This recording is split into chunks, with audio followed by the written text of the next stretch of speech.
Hello दोस्तों, welcome to a new video. तो इस वीडियो में आज हम देखने वाले हैं कि कैसे हम अपने सिस्टम के अंदर विंडोज 7 इंस्टॉल करें। तो चलिए स्टार्ट करते हैं।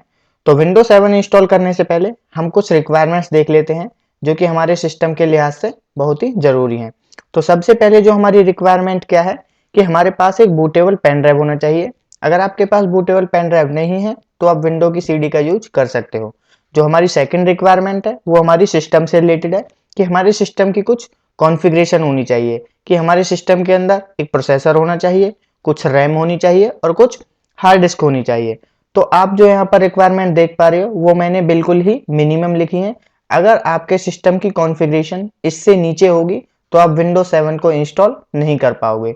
तो चलिए एक एक करके इन रिक्वायरमेंट को हम देख लेते हैं। तो हमारे सिस्टम के अंदर कम से कम 1 GHz का प्रोसेसर होना चाहिए, चाहे वो 32 बिट आर्किटेक्चर का हो या फिर 64 बिट आर्किटेक्चर का हो। जो सेकंड रिक्वायरमेंट है वो हमारी रैम से रिलेटेड है। तो ये रिक्वायरमेंट क्या कहती है कि हमारे सिस्टम के अंदर कम से कम 1 GB की रैम होनी चाहिए अगर हम 32 बिट विंडो इंस्टॉल कर रहे हैं। अब ये तो आपको पता ही होगा, जो हमारी विंडोज 7 है वो 32 बिट में अवेलेबल होती है और एक 64 बिट में अवेलेबल होती है। तो अगर हम 32 बिट की विंडो इंस्टॉल कर रहे हैं तो हमारे सिस्टम के अंदर 1 GB की रैम होनी चाहिए। अगर हम 64 बिट की विंडो इंस्टॉल करने हैं तो हमारे सिस्टम के अंदर 2 GB रैम कम से कम होनी चाहिए। थर्ड रिक्वायरमेंट हमारी हार्ड डिस्क स्पेस से अवेलेबल है, ओ सॉरी हार्ड डिस्क स्पेस से रिलेटेड है। तो ये रिक्वायरमेंट क्या कहती है कि अगर हम 32 बिट विंडो इंस्टॉल कर रहे हैं तो हमारे हार्ड डिस्क के अंदर कम से कम 16 GB का स्पेस अवेलेबल होना चाहिए। और अगर हम 64 बिट विंडो इंस्टॉल कर रहे हैं तो हमारे हार्ड डिस्क के अंदर कम से कम 20 GB का स्पेस अवेलेबल होना चाहिए। तो ये हमारी सिस्टम से रिलेटेड रिक्वायरमेंट हो जाती हैं। तो चलिए अब देखते हैं कि कैसे हम विंडोज 7 को इंस्टॉल करें।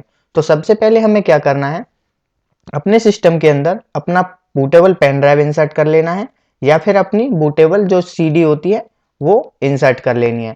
और फिर हमें क्या करना है, अपना जो सिस्टम है वो स्टार्ट करना है या फिर आप अपना जो सिस्टम है वो रीस्टार्ट कर सकते हो।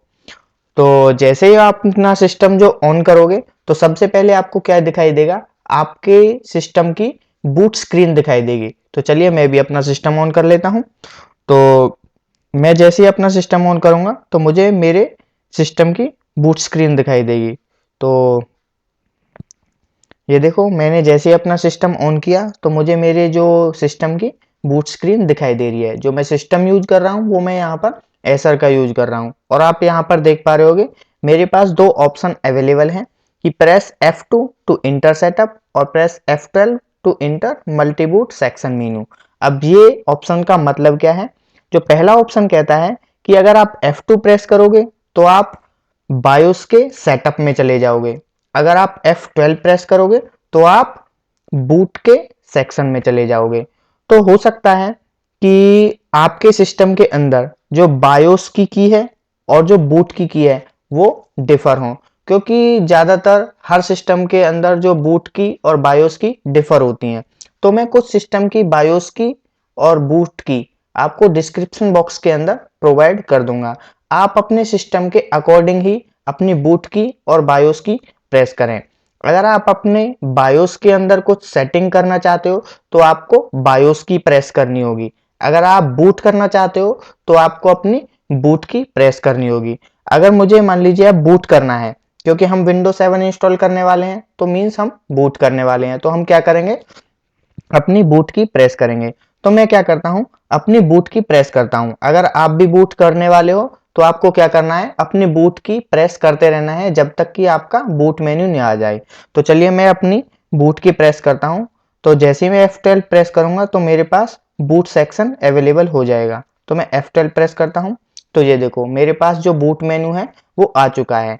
तो आपको भी क्या करना है, आपको तब तक अपनी बूट की प्रेस करते रहना है जब तक कि आपका बूट मेन्यू अवेलेबल ना हो जाए। अगर आप अपने सिस्टम की बूट की प्रेस करते रहते हो और फिर भी आपका बूट मेन्यू अवेलेबल नहीं होता तो आपको क्या करना है, अपने बायोस के सेटअप में जाना है, अपनी बायोस की प्रेस करके फिर आपको उस बायोस सेटअप के अंदर एक ऑप्शन ढूंढना है जिसका नाम होता है अनेबल बूट की, और उस ऑप्शन को आपको अनेबल कर देना है। जब आप उसको अनेबल कर दोगे तब आप अपनी बूट की यूज कर पाओगे। तो आई होप आपको ये समझ में आया होगा। तो चलिए अब हम आगे बढ़ते हैं। तो अब हमें क्या करना है, हमारे पास जो है बूट मेनू आ चुका है। अब ये जो आपको ऑप्शन दिखाई दे रहे हैं, ये ऑप्शन क्या कहते हैं, जो मेरा सबसे पहला ऑप्शन है वो मेरा पेन ड्राइव का ऑप्शन है। ये कहता है कि आप या तो पेन ड्राइव से बूट कर सकते हो। सेकंड जो मेरा ऑप्शन है वो हार्ड डिस्क का ऑप्शन है कि हम हार्ड डिस्क से बूट कर सकते हैं। थर्ड जो मेरा ऑप्शन है वो पीसीआई लैन का ऑप्शन है कि आप नेट से भी बूट कर सकते हो। तो आप जिस भी चीज से बूट करना चाहो आपको उसको सिलेक्ट करना है और एंटर प्रेस करना है। तो यहाँ पर जो हम बूट करने वाले हैं वो अपने पेन ड्राइव से बूट करने वाले हैं। तो हम क्या करेंगे, अपना पेन ड्राइव सिलेक्ट करेंगे और एंटर प्रेस करेंगे। अब जैसे ही देखो हम एंटर प्रेस करेंगे, जो हमारी विंडो है वो लोड होना स्टार्ट हो जाएगी। तो देखो मैं आपको एक चीज और बता दूं, कभी कभी क्या होता है किसी सिस्टम में आप सिंपल जब पेन ड्राइव लगाते हो तो वो बूट के लिए ऑप्शन मांगता ही नहीं है, वो ऑटोमेटिक ही बूट करना स्टार्ट कर देता है। जैसे ही आप बूटेबल पेन ड्राइव लगाओगे वो ऑटोमेटिक ही बूट करना स्टार्ट कर देगा। अगर वो ऑटोमेटिक बूट करना स्टार्ट नहीं करता तो आपको क्या करना है, अपनी बूट की प्रेस करते रहना है जब तक कि आपके पास बूट मेन्यू अवेलेबल ना हो जाए। तो चलिए मैं एंटर प्रेस करता हूं। तो ये देखो जो मेरी विंडो है वो लोड होना स्टार्ट हो चुकी है। अब हम थोड़ा वेट करते हैं।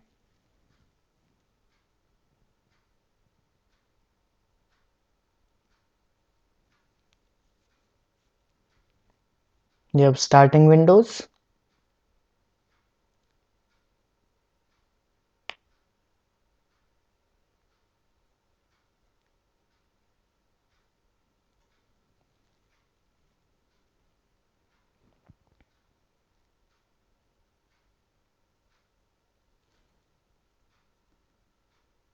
देखो अब हमें क्या करना है, सिंपल यहाँ नेक्स्ट पर क्लिक करना है। आप चाहो तो यहाँ से लैंग्वेज भी सिलेक्ट कर सकते हो। तो अभी के लिए हम सिंपल नेक्स्ट पर क्लिक करेंगे और इंस्टॉल नाउ। तो अब हमें आई एक्सेप्ट बटन को चेक करना है और उसके बाद नेक्स्ट करना है। अब देखो यहाँ पर हमारे पास दो ऑप्शन अवेलेबल हैं। पहला ऑप्शन क्या कहता है कि अगर आप अपनी प्रीवियस विंडो को अपग्रेड करना चाहते हो तो आप इस ऑप्शन के साथ जा सकते हो। और सेकंड ऑप्शन क्या कहता है कि आप अगर बिल्कुल फ्रेश विंडो इंस्टॉल करना चाहते हो तो आप इस ऑप्शन के साथ जा सकते हो। अगर आप फर्स्ट वाले ऑप्शन के साथ जाते हो तो आप अपनी जो हार्ड डिस्क है उसको ना ही फॉर्मेट कर पाओगे और ना ही उसके अंदर नए पार्टीशन क्रिएट कर पाओगे। तो जो आपके हार्ड डिस्क के अंदर पार्टीशन होंगे वो ही उसके अंदर रहेंगे। अगर आप चाहते हो कि अपनी हार्ड डिस्क को फॉर्मेट करना या फिर उसके अंदर कोई नया पार्टीशन क्रिएट करना तो आपको इस ऑप्शन के साथ जाना होगा। तो चलिए हम इस ऑप्शन के साथ चलते हैं। तो ये देखिए अभी मैंने अपने सिस्टम के अंदर कोई भी विंडो इंस्टॉल नहीं की है और यहाँ पर जो मेरी हार्ड डिस्क है वो 500 जीबी की अवेलेबल है। तो सबसे पहले हम देखते हैं कि पार्टीशन हम कैसे करते हैं। तो हमें क्या करना है, सबसे पहले इसको हमें सिलेक्ट कर लेना है, उसके बाद ड्राइव ऑप्शन पे क्लिक करना है। तो ये देखिए जैसे ही मैंने ड्राइव ऑप्शन पे क्लिक किया तो ये ऑप्शंस और आ गए। अब हमें क्या करना है, एक नया पार्टीशन बनाना है। तो चलिए हम सबसे पहले एक नया पार्टीशन क्रिएट कर लेते हैं। तो मैं न्यू पर क्लिक करता हूं। तो देखिए यहाँ पर जो हमसे साइज मांग रहा है ये किस में मांग रहा है, एमबी में। अब एक बात मैं आपको बता दूं, ये तो आपको पता ही होगा कि हमारे पास 1 GB के अंदर 10-24 MB होते हैं। तो हमें यहाँ पर जो साइज है वो कितना देना है, MB के अंदर। तो मान लीजिए अब मैं जो साइज जो अपने पार्टीशन का रखना चाहता हूँ वो 150 GB का रखना चाहता हूँ। तो 150 GB के अंदर अब कितने MB हो जाएंगे, तो ये कैसे पता करें। तो देखो 150 की हम मल्टीप्लाई कर देंगे कितने से, 10-24 से। तो जो भी नंबर आएगा वो हमारे MB के अंदर होगा। तो चलिए देखते हैं। तो जब हम 150 की मल्टीप्लाई करेंगे 10-24 से तो हमारे पास कितना आएगा, 153600। तो इतने हमारे पास MB होते हैं 150 GB के अंदर। हम क्या करेंगे, अब अप्लाई करेंगे तो हमारा जो ये पार्टीशन है ये 150 GB का एक क्रिएट हो जाएगा। तो ये देखिए जो हमारा पार्टीशन है वो 150 GB का ना होके कितने का क्रिएट हुआ है, 149.9 GB का। वो ऐसा क्यों, क्योंकि जो सिस्टम है उसने 100 MB अपने लिए पहले ही रिजर्व कर लिया। तो आप यहाँ पर देख पा रहे होगे। तो चलो इसको हम बाद में देखते हैं। तो जो हमारा पार्टीशन है वो एक पार्टीशन हमारा 149.9 जीबी का क्रिएट हो चुका है। तो चलिए हम एक पार्टीशन और क्रिएट कर लेते हैं, क्योंकि हमारे पास अभी अनलोकेटेड स्पेस कितना है, 350 जीबी है। तो हम इसको सिलेक्ट करते हैं और इस बार जो हम पार्टीशन क्रिएट करेंगे वो हम 130 जीबी का क्रिएट करेंगे। तो 130 जीबी के अंदर अब कितने एमबी होंगे, तो 130 की मल्टीप्लाई किससे करेंगे, अब फिर से 1024 से। तो कितना आएगा हमारे पास, 133120। तो इतने एमबी हो जाएंगे और हम क्या करेंगे, अप्लाई पर क्लिक करेंगे।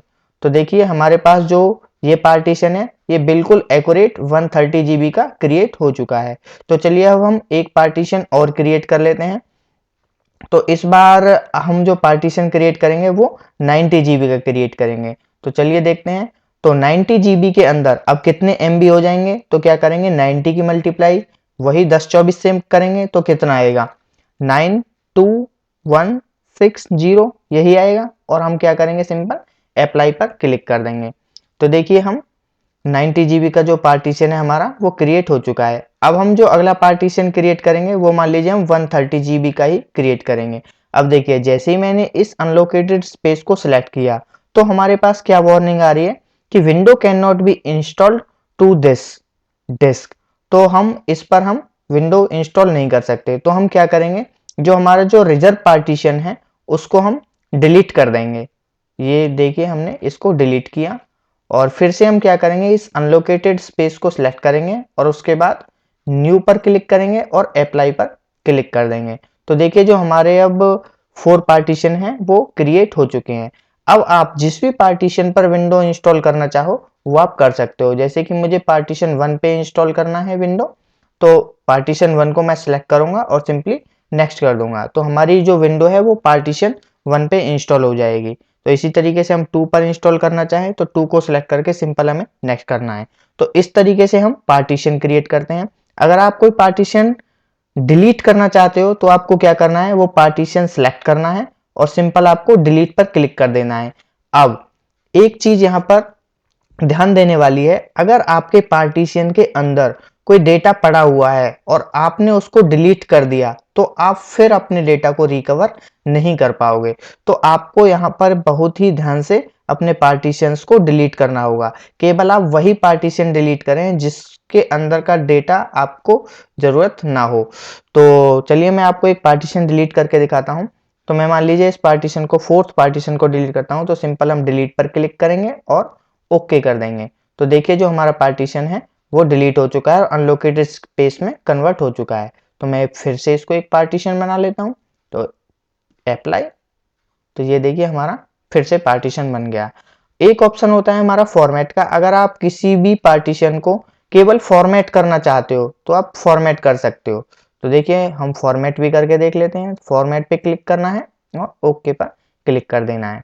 तो इस तरीके से क्या होगा, पार्टीशन तो डिलीट नहीं होगा लेकिन उसके अंदर का जो डेटा है वो फॉर्मेट हो जाएगा या फिर डिलीट हो जाएगा। जो डेटा है सिर्फ वही डिलीट हो जाएगा। डिलीट से क्या होता है, पार्टीशन कंप्लीट डिलीट हो जाता है।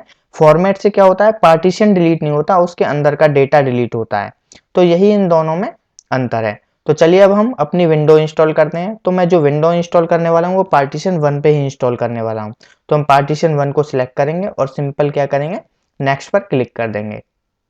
तो जैसे ही हम नेक्स्ट पर क्लिक करेंगे अब जो हमारी कॉपी जो होनी स्टार्ट हो जाएगी विंडो फाइल्स की। तो देखिए हमारी फाइल्स की कॉपी हो गई। अब जो हमारी फाइल्स है वो एक्सपेंडिंग होना स्टार्ट हो रही हैं। तो इसको 100% होने तक हम वेट करते हैं।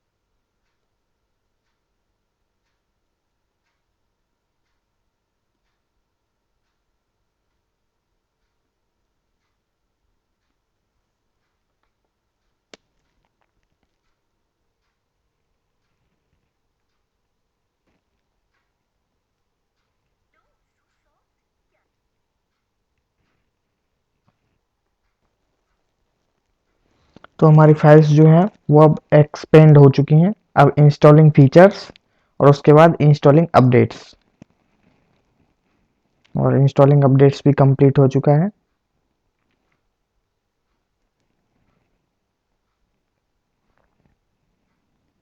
अब ये जो हमारा सिस्टम है अब एक बार रीस्टार्ट होगा। तो चलिए जब तक हम वेट करते हैं तब तक ये रीस्टार्ट होता है।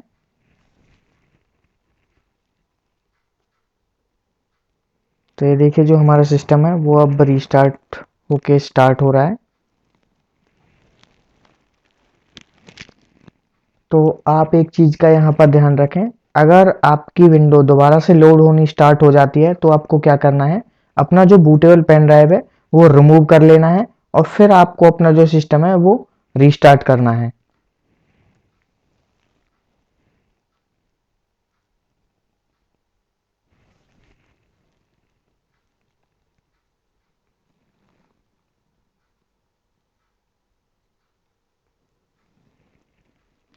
तो अब इसको थोड़ा टाइम और लगेगा कंप्लीट होने में, तब तक हम वेट करते हैं।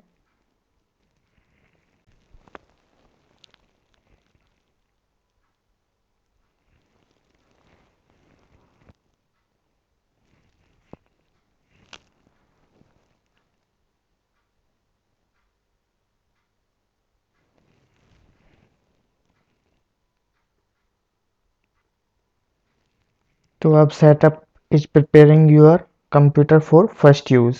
अब ये थोड़ा सा और टाइम लेगा। तो अब हमें यहाँ पर एक यूज़र नेम टाइप करना होगा। आप जो चाहो वो यूज़र नेम टाइप कर सकते हो। तो मैं यहाँ पर ओके टाइप करता हूँ, ओके, और उसके बाद नेक्स्ट पे क्लिक करना है। अब आप चाहो तो अब यहाँ पे अपना पासवर्ड सेट कर सकते हो। तो मैं अभी पासवर्ड को सेट नहीं करता, तो मैं क्या करता हूँ, नेक्स्ट पे क्लिक करता हूँ। और ये हमसे प्रोडक्ट की के लिए मांग रहा है, तो अभी हम प्रोडक्ट की को स्किप करते हैं। और उसके बाद आपको क्या करना है, यूज रिकमेंडेड सेटिंग इस ऑप्शन को सिलेक्ट करना है। और आप यहाँ से अपने जो कंट्री है उसका जो कोड आप सिलेक्ट कर सकते हो। तो मैं यहाँ पर अपनी कंट्री का जो कोड है वो सिलेक्ट करने वाला हूँ, जो कि हमारा है चेन्नई, कलकत्ता, मुंबई और न्यू दिल्ली, ये वाला। और आप यहाँ से डेट और टाइम सेट कर सकते हो। तो मेरा डेट और टाइम ऑलरेडी बिल्कुल एक्यूरेट है, तो मैं नेक्स्ट करता हूँ। और उसके बाद हमें क्या करना है, ये हो सकता है कि आपके सिस्टम में ना आए, क्योंकि मैं अभी इंटरनेट से कनेक्टेड हूँ, तो इस वजह से ये मुझे ये ऑप्शन प्रोवाइड कर रहा है। तो मैं अभी क्या करता हूँ, इसको वर्क नेटवर्क पे क्लिक करता हूँ। तो ये अब थोड़ा टाइम और लेगा इसको फिनिश होने में। तो ये देखिए अब जो हमारी विंडो है वो सक्सेसफुली इंस्टॉल हो चुकी है और हमारा जो लॉगिन अब हो रहा है। तो ये देखिए अब जो हमारा सिस्टम है वो स्टार्ट हो चुका है। तो इस तरीके से आप अपने कंप्यूटर के अंदर विंडो इंस्टॉल कर सकते हो।